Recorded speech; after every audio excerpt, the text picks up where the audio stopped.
Today I'm going to show you how to make Christmas tree brownies. You're going to need a few brownies, some green frosting, I've got some sprinkles, some candy canes, and a few mini M&Ms. So those are the ingredients, so let's get started. So I started out with some brownies that I had already made, and I cut them into little rectangles like this.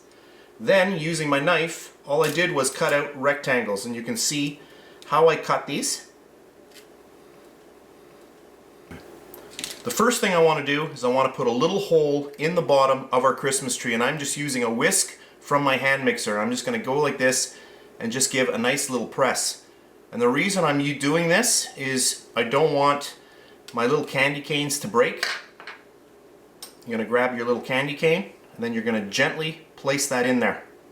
If you do this without making a hole first, you run the possibility of breaking your candy cane.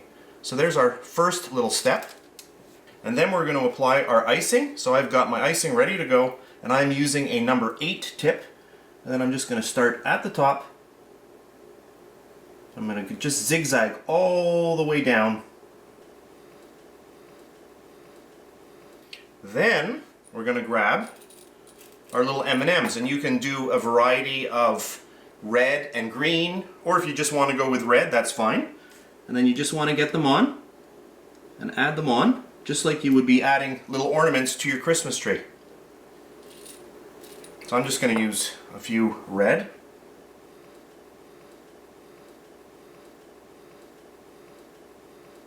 I'll grab another one and just get that right on there.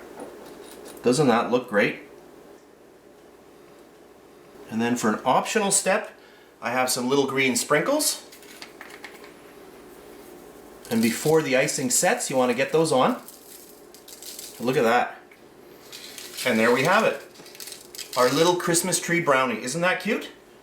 So there we have it. Aren't those great? So that's it for this video. I hope you enjoyed it. You can see how easy you can make something really, really cute with just a few ingredients. So that's it for this video. I hope you enjoyed it. If you did, please give me a thumbs up. Subscribe if you wish. I do appreciate that. That's it for today, and I'll see you next time. And please subscribe to my BakeLikeAPro YouTube channel, and also click that notification bell to be alerted every time I upload a brand new video.